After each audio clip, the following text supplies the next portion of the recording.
Right, Dungeon Beats podcast. We are back and we have a very, very special guest today. Hebbe, thank you for joining us. How's things? Thank you for having me, man. Yes, No problem. it's been good. It's been good. It's been a bit quieter, but I'm enjoying my quiet time quite a bit, actually. Now, this was the first question I was going to ask. Actually, is what is a normal day like in the life of Hebbe? What goes on? What's the average day like? I think it's a bit more boring than people might think. I don't know. I recently bought a house in the Netherlands, so Congratulations. thank you. I'm basically just enjoying a new space.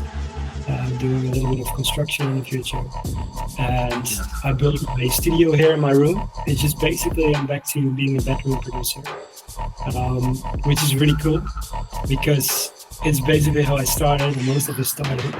And it has like it has a different vibe, even though I have a different studio somewhere in a different town. I'm just probably too lazy to go there every day, so I'm just sitting here in my chair. Yeah. You're living the dream. You've gone back to your roots, Hebbe.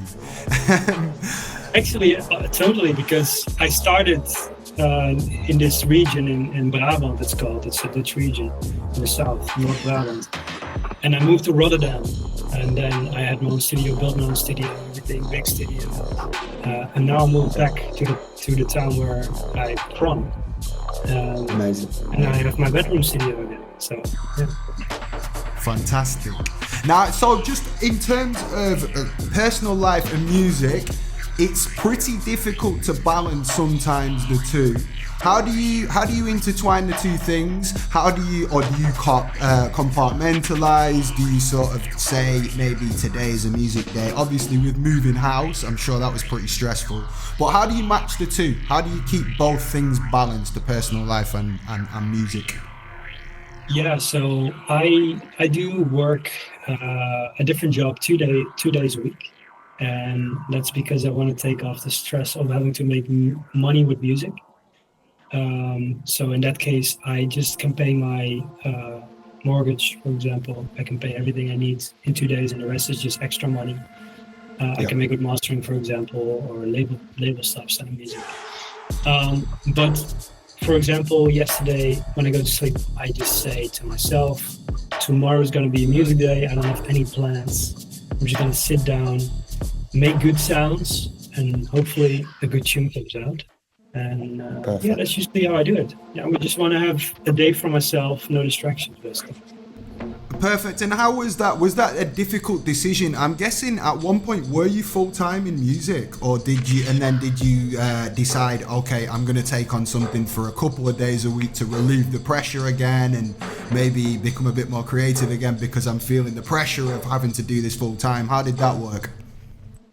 Yeah, when I started out, I always had a dream of doing this full time. And for about a couple of years, I was mostly just doing music. I didn't work it for quite a long time. But it's also because I had very low expenses, basically. My living circumstances were very basic. I was basically living in a studio, in an office building, and showering at a gym. So I did this for like 5 years. So yeah, dedicated my entire life to music. And when you get a little bit older, you feel like I want to own my own house and stuff. And dubstep isn't the place to make a quick buck or anything. For sure, no. You know how it is. You're in it because you love the music, and I just dedicated myself to music. So I don't want to go and change my sound to become, like popular or whatever. And I think that's something you might have to do sometimes. But at the moment, I'm quite content just making the music I want to make, and it's going to be a bit more different than I usually have made, and just experiment. Yeah, if I want to go on tour, for example, I feel like I still can do this. But at the moment, I'm just enjoying my time at home and with family and friends, and doing things I haven't done for a long time. Perfect. Fantastic.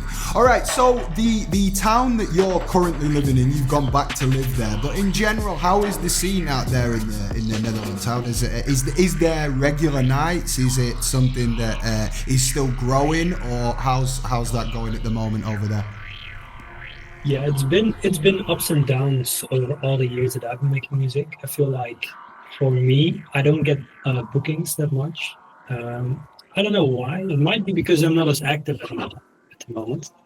It might also be that I'm not the new guy anymore. So in that case, you don't get bookings because you're the new guy, and I'm also not like an established, like bigger artist. So I'm somewhere in between. That's hard to define probably.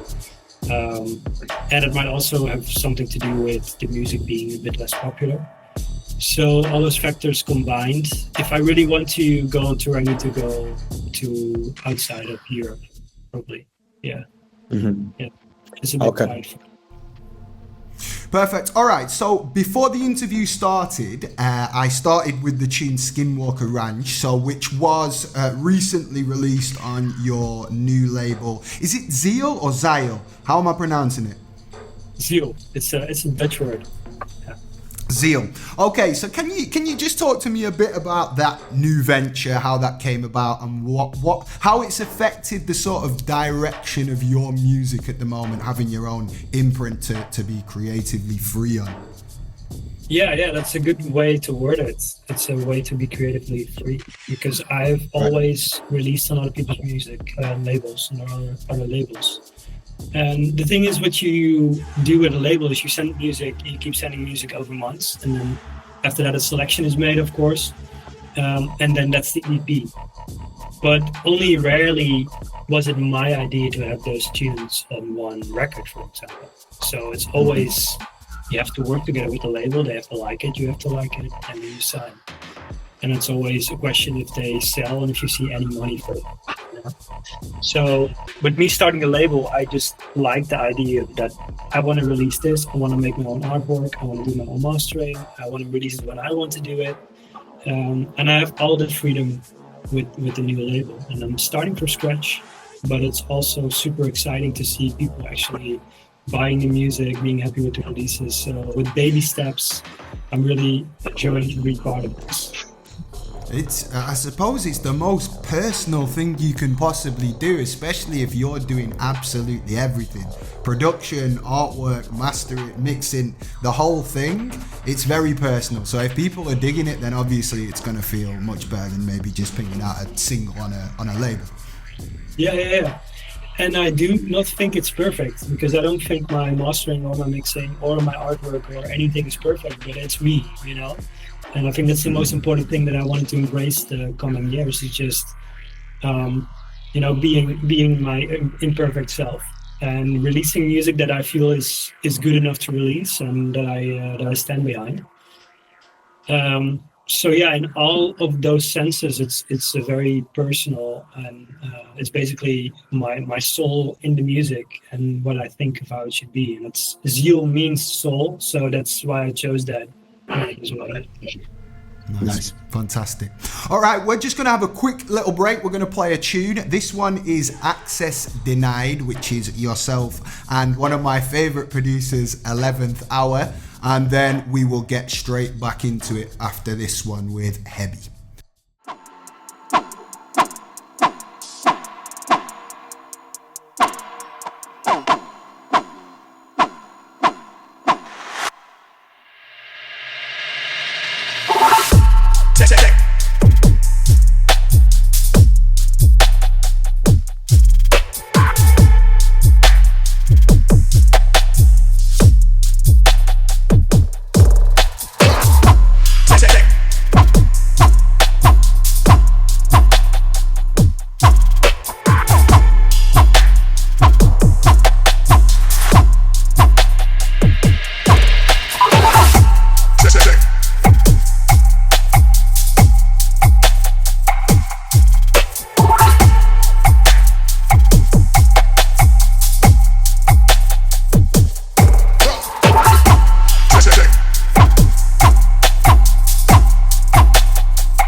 Okay, so you're back joining us with Hebbe here. We just played Access Denied, which is a collaboration with 11th Hour. So how did this come about? How was this link up done? Because I know obviously you guys are not too far from each other, but obviously you're in different countries. But what an amazing producer Jason is, and how did that work? How did you come up with this one? I was always a fan of his music, and I still am. It's something that when you listen to a different producer, you feel like I cannot do this. Like I could try, but it's just not how I make music. And in the beginning, I thought it wasn't my favorite music, and I started playing it. I started listening to it more, and I became a really big fan. So all of my sets had 11 hour music. And then I just asked him, "Do you have something laying around?" And he sent me some stems. And I just messed around with it. So I basically finished the entire tune after that. Added some of those bleeps in there, which I love. Yeah, that's basically how the collab came together. So it happens quite quickly, and that's very rare actually for me. I'm very picky on who I can work with. Like it's just very hard for me to work with other artists, I think. For sure. No, that one's been a staple in my sets for a long time. I still play it. I still rinse it now. Okay, so in terms of this that part of the world, so the Netherlands, and obviously he's from Belgium, right? Is there any producers locally who you can recommend to us guys who we should know about now from your neck of the woods? To be quite honest, I've been a bit on the low on finding new music.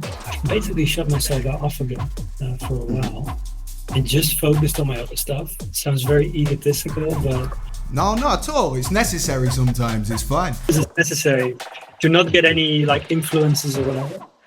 So I'm basically not really listening to dubstep these times. So I couldn't give you like a good idea, but there's a few artists. If I look at my list, and I'll try and find them, a few Dutch artists, a few Belgian artists. That'd be great. The Dutch guys, I'd love to know a few more, really. Yeah, I can look this up. Go to my tune space. Let's see.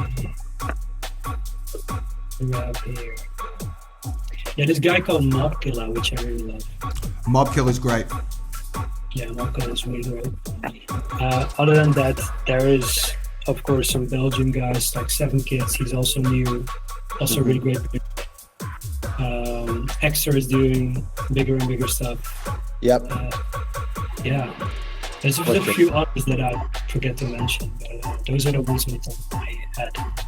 So you mentioned there that sometimes you'll maybe not listen to an awful lot of dubstep, but you'll obviously gain your influences from other places. What sort of stuff will you be listening to? Or I know there's some people who might, I don't know, look for stuff in films and samples and different stuff along them lines. What will you do in them moments to sort of craft a bit of inspiration? I do listen to a lot of ambient music, which sounds weird because there's no drums in there, there's only basses or whatever. But it gets me into this serene like space that I start to appreciate like the small things, like listening to sounds, listening to textures of sounds, and listening to music in a different way than you would normally do when finding a groove or finding like a hard bass line or whatever. And it's just about, it's nice to just feel the texture, feel the vibe. And I feel like when I listen to my favorite tunes, I always feel like the vibe, like the ambience around it is what made most of the tune. If you take it out, it sounds very dull. If you feel me as a producer, right, you gotta get... For sure. 100%. There's a lot of times when I'm making something where it might sound nice and clean, but it doesn't have that certain aspect, which I'm always searching for something along them lines that gives it the actual character for the track. Exactly. A character is probably a good word. When you have the vibe and it just grabs you in a way. Mm-hmm. And I feel like if you get that right, then everything kind of seems to fall into place. So yeah, a lot of ambient music. I do love hip hop. I'm really into this Japanese ambient or kind of stuff that kind of popped up on YouTube out of nowhere. What else? The algorithm does its thing sometimes, doesn't it? It's really nice. Yeah, just being on YouTube is already very addictive, and then finding really good music to listen to at night or something. It's amazing. 100%. Yeah. Perfect. Okay, so the next tune I am going to play, Hebbe, is Industry Standard Dub, which is another one that I still play in pretty much every set. Absolute banger. And it came out on Bass Crew. So obviously that's now coming to an end. What's the backstory with Bass Crew, if you can sum it up, and maybe how it ended up finishing, which is sad news, and just a little bit of info around that. Yeah, so me and Peter, and you know Peter, he runs Block, and he runs a few other side labels as well that you've also released stuff. He's a busy guy.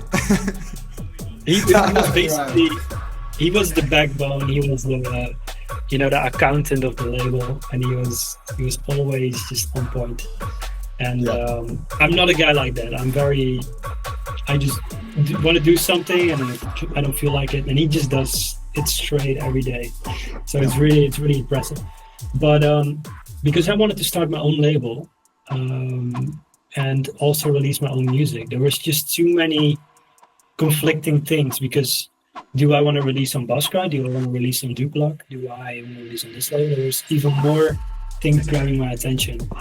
And also, the problem that we had is we had a lot of Dutch and Belgian artists, like only Dutch and Belgian artists, and there's only so many that we have. So I think we gave a nice platform for a lot of those artists to start their careers, so to say. I think we did help them, and it was kind of the goal to showcase the talent that we had, to not look all the way around the world, but look at where we are right now, what kind of talent we have. I think it was a great idea. But after a while, because we are a label that is not that big, and we are, like a starting label for most artists, or maybe like a medium-sized label. After a while, these artists, they have to move on. They have to move on to bigger labels. So then it's harder to sign those artists, and then it's harder to get music. So I'm quite critical on what I want to sign. And after a while, there is only so much you can do. And since Peter also took a lot of that music on Duplock, there was just a lot of competition between us, So we felt it was just a natural way of concluding that we did what we wanted to do, and we can always go back. And we don't say that we never open a boss card again, but if you feel we need to showcase Dutch talent again, I feel like we can bring it back again. For sure, and obviously the body of work's there. You completed what you needed to do. You don't need to close any doors forever. So I mean, and in such a short period of time as well, there is some really strong releases on there. So you achieved what you set out to do, which is great. Shine a light on the local producers. Okay, so now we're gonna get into this one. This one is Industry Standard Dub. We'll play this, and then we will be back on the other side with Hebbe again.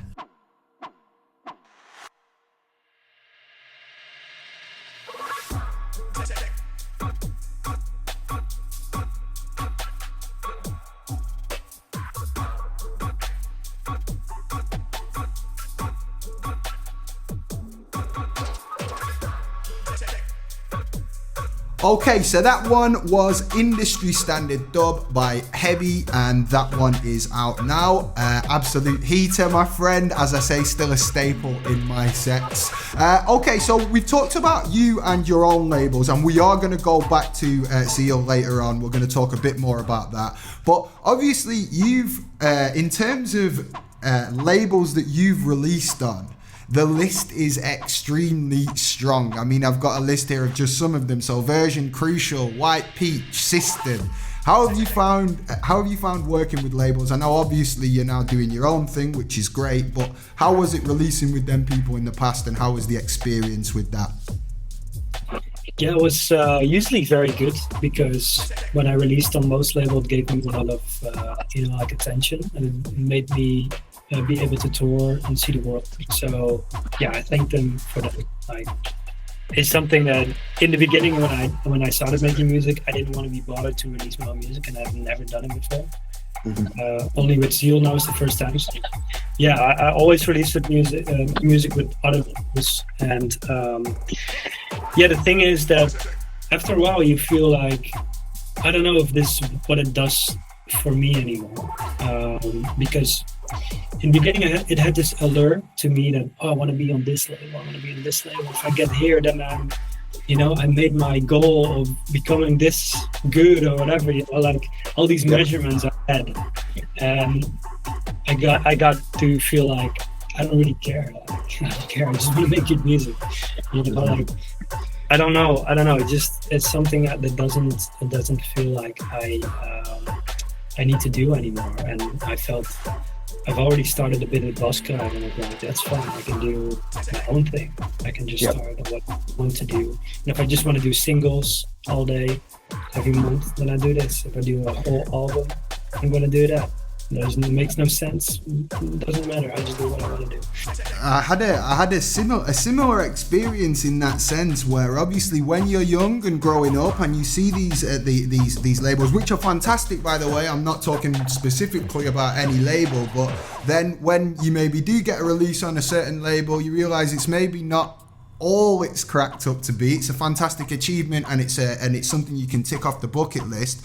But recently I've found it's been great just completely cutting out the middleman and going directly to the fans. So obviously you can do that with your own imprint. People who are tuned into that are the people who are most tuned into your stuff and the most who want to be keeping it up to date. So do you think that's important, like building the sort of personal relationships with these people?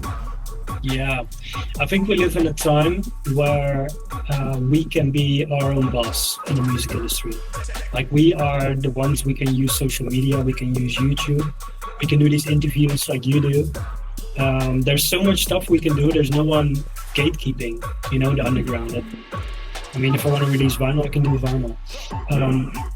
So I just had to go with that change. I feel like everyone should have their own imprint, because it's a way to, connect with your audience, to make probably a bit more money if you do it well, because all the expenses are on your end. If you want to do your own mastering, so you can do that. So there's so much more control on what you do.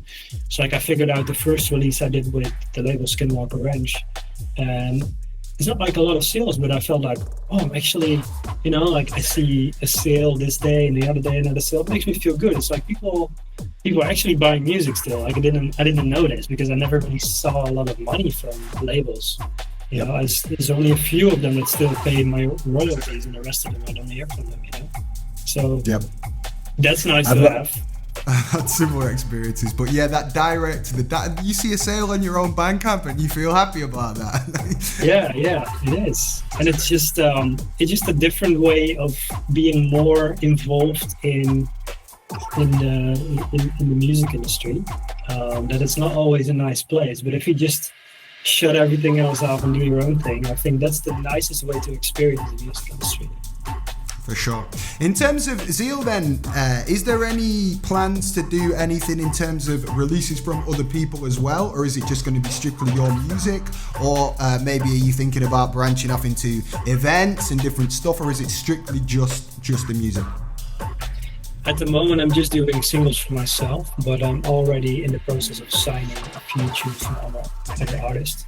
Nice. So those will be on the label as well. But I don't want it to be,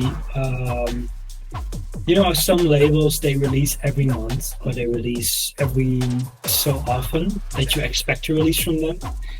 But I do feel like that's probably not a smart idea, because I just want to sign music that I really want. And I'm not always going to find that. I'm not going to, release something that I just have to sign because I need something for this EP, or I need another tune on this because otherwise it's not complete, or whatever. I just, if I feel like this is the one tune that I like, then I just release the single, and whenever it's ready, basically. So yeah, it's not probably a good way to run a label and to make money, but it's a different, I just don't want to, push a lot of mid music, Perfect. I don't think that's I think that's a perfect way to run a label, man. And no restrictions as well. I like this whole thing where it doesn't have to be technically a 4-track EP if you want to just release a single or a couple or whatever. I think whatever works for you, and the people are going to resonate with that. Yeah, and also like I said, if I wanna do events in the future, I feel I gotta make the label a bit more, happening. But I feel like I want to spend some money on making a cool event as well. If I make some money or lose some money, I don't care. I just want to make cool events as well. Sounds good. Perfect. All right, next one we're going to play, Hebbe, is Skanking Alone, which is obviously an absolutely legendary tune and everybody loves this one. So we'll play this one and get back into it on the other side again. We're with Hebbe and it's the Dungeon Beats podcast.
Okay, so Dungeon Beats podcast, we're back on the other side with Hebbe. That was Skanking Alone, which was released on the legendary label Article. Quick word on that, Hebbe. How was that? Was that a nice bucket list moment when you released on Article? Yeah, definitely. I was always a big fan of what the label released, and then to see my first vinyl. I mean, like, it wasn't my first, but like my first big vinyl. I feel like, and it was really cool. Yeah. Nice. Perfect. Okay, so I've heard you talking about setting goals and achieving goals and how important it is to have sort of a clear plan. Can you just elaborate a bit on that in the sense of sort of musically how important it is to have goals and achievements that you view in the future and how you're going to set out to achieve them things? Yeah, I feel like the goals that I've set, I've always reached them. And that's because I always feel like I set a goal for the next 10 years, the next 5 years. And within 10 years, I want to be here. Or within 5 years, I want to be here. And I set them out quite far in the future. So I feel good about if I don't make them within a year, maybe yeah, maybe I should do that differently and do it faster. But for example, when I first started producing, I was always a fan of this label called Subway Music, and it's a Dutch label, and probably most people know it from their releases around 2012 and the Lucas Finest release Under Control. Yep. But it's a Rotterdam-based label, and when I started, I said in 10 years I want to be releasing on this label. So I was thinking it's gonna take me 10 years, but eventually it only took me around 3 or 4 years. So I was like, okay, that's really crazy that it happened so fast. Because thinking about it now, 10 years later, the label doesn't even exist anymore. So there's no chance to, make that goal. You had to do it in 3 years. I had to, so that was something that was really nice to achieve, and I had this goal of going to tour in different countries, and that happened like I had my first gig in Amsterdam. My second gig was in Turkey, where I played solo for the first time. So that was really, that was really crazy. You were thrown in at the deep end. How did you handle that though? Was that not quite a lot of pressure at the time? I was all in my head basically, because I also didn't know how to mix. I really didn't know how to mix. I was used to playing a little bit of vinyl, and when I got there, of course, there's no vinyl. I didn't bring any vinyl, but just like knowing that I couldn't mix, I just did whatever, and I just practiced during playing live, basically, and the radio shows, because I didn't have any CDJs. So I got there, I practiced at his place, and then I headlined my first, gig in Turkey, and it went pretty well. And I made a few mistakes, but the nice thing is that if everyone's on ecstasy, I'm drinking beers, no one really cares. That's something I figured out, that as long as you're not playing first, then no one cares. Yeah. So yeah, I made mistakes, and every time I made mistakes, I learned from them, and that's how I got better in DJing. So I've never taught myself to play at home. I just recently bought my mixing set, so that's the first time I have it. But I always just played in clubs, and that's how I learned how to play music. I suppose it's interesting, really, linking it into what we're talking about with having goals and achievements, how committing errors and making mistakes is the best thing you can possibly do. I'm sure, obviously, with the mixing thing, you learn on the job, but in terms of now running your own label and all the experience that you've gained from releasing with labels and just basically being in the music industry for so long, I'm sure you've made a lot of mistakes, which has now allowed you to become a bit more streamlined in what you're doing now, right? Yeah, 100%. I guess that's also the way I look at most things. It's just start doing them, and then you make the mistakes on the job. And you make mistakes, and then it may look silly. And I heard people say, for example, during the DJ set afterwards, they told me that your mixing is terrible, but your selection is really good. So I had this going for me for a long time, that my selection was good. So, but also in production, as you know, as a producer, that you just make mistakes and you release some music that afterwards you think sounds terrible. Like even Skanking Alone, I would have done it differently, but it has character, and it has the spirit that it had back then, and people seem to love it. So you're always harder on yourself than most of your critics are, I think.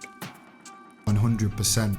I'm gonna take the conversation a slightly different direction now, Hebbe, just before I play the next one, because this is Obsolete, which obviously has vocalists on there. Quick question before I play it: how do you find working with MCs? How's your experience been with that? I know Pavan's obviously a Don, but how do you find that in general? Yeah, it's always been fun to work with a lyricist, and Pavan is crazy good as well. And Swift is also, magnificent. His voice. So yeah, working together. For me, I just make a good beat, so they don't need too much, they just need a good beat and they can do their own thing. and then they send me the stems and I mix it down. So, and maybe some feedback, but it's really easy. Right, so you're not too involved in you don't say I'd like this concept or you need to do this or whatever. You just fling over the music and say have fun. I do this with Swift because I have a close relationship with him, and I do know how I can steer him in certain directions because I've been working with him a lot. But with Pavan, I wasn't in direct contact. I think there was Swift doing all the string pulling, so to say. But I was like, the first time I heard it, I was like, yeah, this is sick. I mean, there's nothing I need to change or want to change or whatever. I just trust him because he doesn't put out things that he doesn't stand behind, you know. And that's the nice thing about working with great artists is they don't want to put something out that they don't feel is good enough. So just trust them; they do their job. Yeah, for sure. This one's a huge tune. I love this one. Okay, so we're gonna play this. This is Obsolete, which is obviously, as we just mentioned, featuring Swift and Pavan. So we'll get into this one and then we're gonna do the final few questions afterwards. Okay, so Obsolete. Pavan, Swift, Hebbe, yeah. I put my trust into the one to guide me to the dark and save me from the solitude that's tearing me apart. Protected by the Most High, providing me with strength to slay down these devils trying to sabotage the plan. I was lost, drifting in the open, isolated on the ocean. Sat nav broken, I feel lost forever. Drifting on an ocean, isolated in the open, compass broken. I ain't never been one to propagate hatred, trying to navigate these days on the basics. In the matrix, bare man are getting baited. Waste man, getting bare rated. Too high, 2 minutes on the playlist. Instagram done, still living on the makeshift. Foundation to get taught, fuck a bail. On a half-baked plan, money getting wasted. Too many men, I'm in the game being gazing. Too many men, I went and got complacent. Them man, dead finna fade in a decade. I'ma stay chilling till my body's cremated. Been on smoke, I've been on control. Been on TV, I've been on obscure. Obsolete, I seen insecure. I seen disease, still believe in the cure.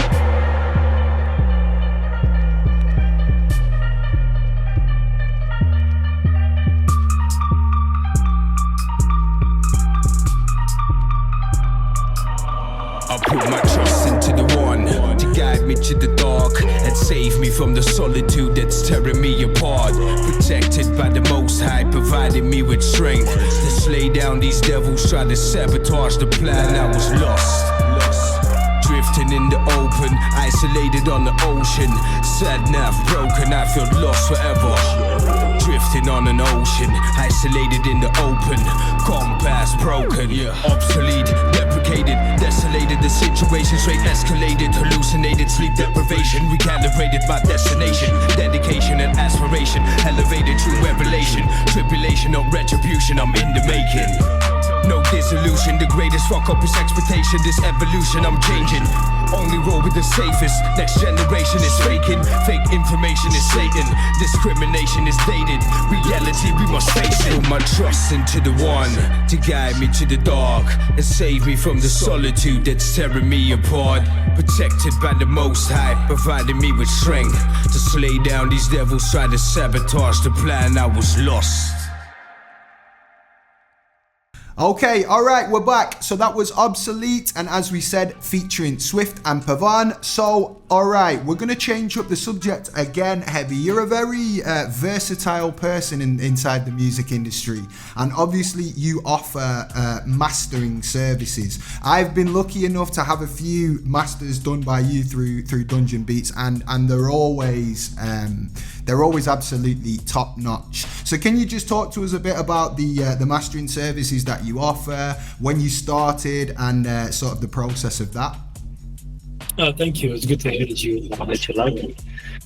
Yeah, I offer mastering services for artists, for labels, and I do mostly my mastering for Duplock, all the Duplock stuff, Infernal Sounds, Dungeon Beats, some other artists, for myself. All my music is mastered by myself.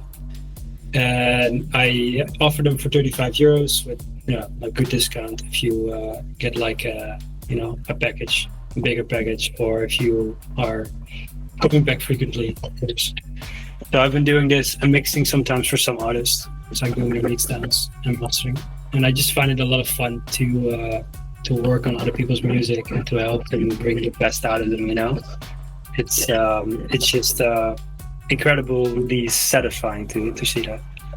For sure. How does it work then with you you mastering your own music sometimes?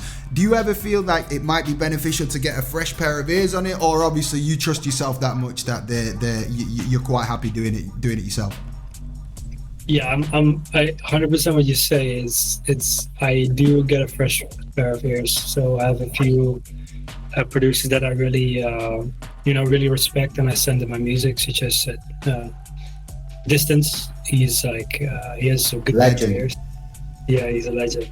So I send him some of my tunes, and then he will give me some feedback. Most times he just says it's fine. Other times he says this should be boosted, this. Because it's just when you work on your own music, it's very different because you've been listening to the song for probably 1,000 times. You know, I have so many versions. I'm never happy. Always going back, and maybe that's the thing that. For me, I cannot master my own music as well as I can do other people's music, because when I hear a tune, for example, I listen to it for the first time and it's just, this needs to happen, this, and I get straight to the point. But with my own music, there's so much baggage and I just can't seem to get straight into it.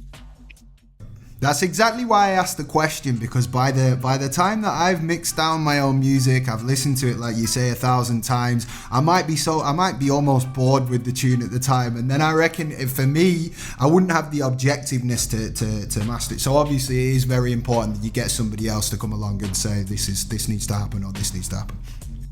100%. It's maybe it's just me. Maybe that's saying that I'm not a good enough mastering engineer. I thought about this, like I guess I'm not good enough then. But it's definitely very different from mastering other people's music. Yeah. Yep. Another question in terms of the mastering, what is it that you look for in a good pre-master? What constitutes a good pre-master for you? For me, the music should be in balance. So let's say if you send me a tune that has too much high end, I usually expect then the tune to have too little low end as well. So it's basically out of shape, and a lot of times most tunes that you come are a bit dull, you know, they miss a lot of high end, and then it's easy to hype them up. Mm-hmm. But balance is very key, because there's not much you can change in a master when it comes to balance. I have my tricks and I can make it sound really good, but make sure that the levels are good, so that makes the mastering sound better, you know, like balance, and don't overdrive it. No limiters, no compressors on the end. Let me do that. Leave it in your capable hands, Hebbe. How do you put your what's your personal touch on a master? How do you approach the process? I do a lot of saturation, more than I know than anyone else does. I have like 5 different flavors of saturation, like slightly blended in. And I feel like over the years I've been changing it up and trying different plugins or different workflows, and I just have my chain that I use, and it's just about adjusting it to the tune. But I just feel like this is the best way to make the master sound like I want it to sound like. So it's probably when someone else looks at it, it feels like they probably feel like it's not a good choice. But I guess also mastering is a very personal thing. And you go to a mastering engineer because you like their sound. There is always this imprint of someone's sound and their workflow in there. So yeah, I feel like mine is mostly saturation and very slight EQ, very slight use. Any necessary plugins that we absolutely have to have in our life? I don't have to give away your secrets, obviously, but is there anything that you would recommend that this is a must-have? My must-have plugin is the Black Box plugin by Plugin Alliance. It's a saturator plugin, and it just works on everything. It works on mastering, mixing, individual sounds. It just makes things louder, more in your face, and not painful. Just, I love it. I'm noting this down right now. So that's Black Box by Plugin Alliance, right?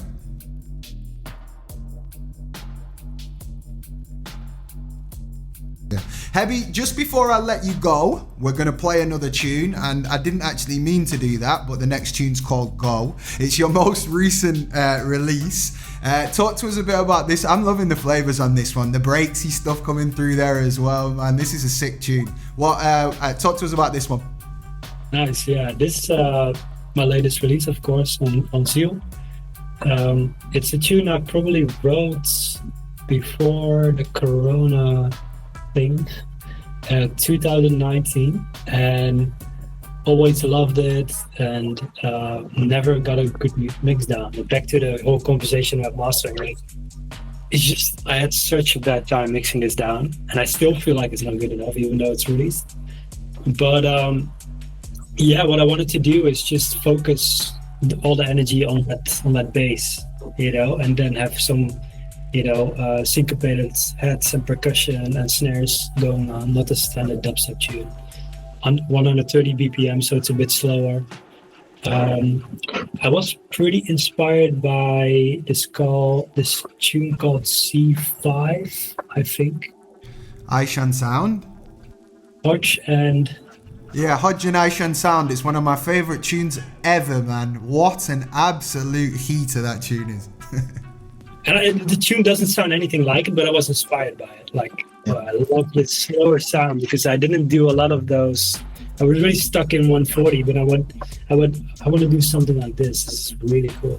So I think it has the vibe, but that one is just obviously levels better. Like, it's just very... Man, I mean, yeah, that tune is ridiculous, but this tune is crazy good. Obviously, coming from your perspective, like we've talked about in the past, especially when you feel you can't get a mix down right. To your ears, it might sound different, but to me, I'm loving it. So, Hebbe, we're gonna get into this. This is the last one. Thank you so much for joining us. You're an inspiration. You've been a stalwart in our scene for a long time now, and it's great to have finally been able to meet you and speak to you. So, any last words before we play this one?